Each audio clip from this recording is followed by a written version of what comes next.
Hi everyone, my name is Josie, and for my creative project I'm going to be making vegetable samosas for the very first time. Vegetable samosas look a little something like this, and I chose to make them due to their popularity during Diwali. So here is a list of ingredients that I used, and I also pasted this list in the video description as well so everyone can see it more clearly. So let's start. The first thing you're going to want to do is peel and wash your potatoes and then put them into boiling water until they're tender. And the next step is to make the dough. So here I'm adding my 2 cups of flour into a mixing bowl, as well as pouring in my 1/4 cup of oil, and I'm just going to mix that all together until it gets to a crumbly texture like that. And I'm going to add my 1/4 cup of water and mix it all together with my hands.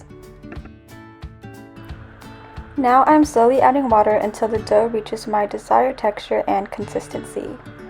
And you want to make sure to knead the dough very good like I'm doing here to ensure that all the ingredients are incorporated well together. And once your dough looks a little something like this, it's ready. While we are letting our dough rest, we're going to be chopping up the vegetables to prepare for the stuffing.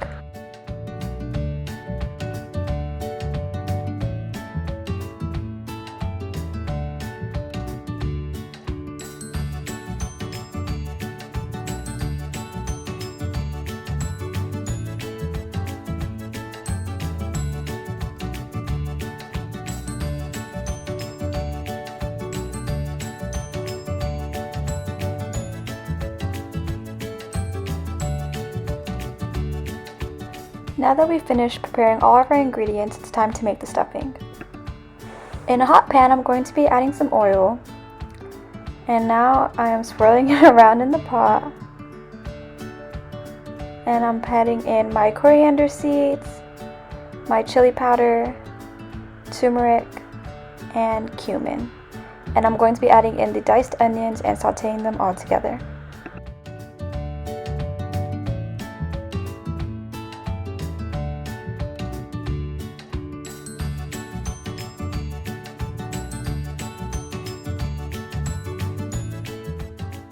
Once all the spices are well incorporated like so, I'm adding in my garlic, ginger paste, chili, and mixing it all together, and then I'm going to add my cup of frozen peas.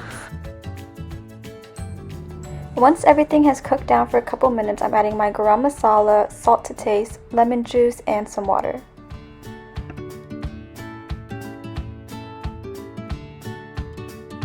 Now I'm going to be adding my boiled potatoes and mixing them all together and letting everything cook and marinate together for a couple minutes.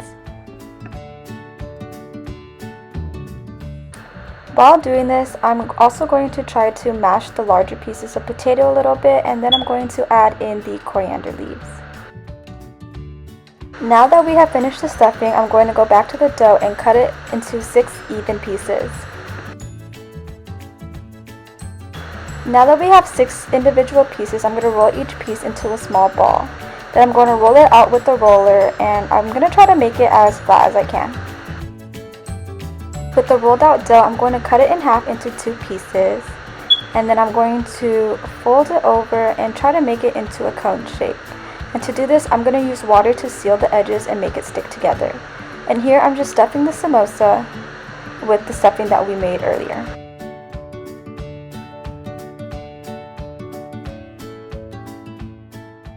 And once it is stuffed, you can pinch the edges closed and seal it one more time in water, and there's your samosa. Now it's time for frying. Here I'm checking my oil to make sure it's hot enough, and it is, so I'm going to drop my samosas inside. You want to fry it until both sides are golden brown, and once your samosa looks something a little like this, it's ready to be put on a paper covered plate to drain the excess oil. And here is my final product. I chose to do a cooking tutorial for my project because of food's importance to Hinduism. According to Hinduism, food should be treated with respect as they believe it is a gift from God. All food should first be sacrificed to God to pay respect before it is eaten. Hindus believe that purity of food is necessary to maintain the desirable state of mind that leads to enlightenment. Food is consumed not only to survive but also for the sake of mind and body equilibrium. I recommend everyone to go and try to make this recipe at home, and thank you guys for watching my tutorial.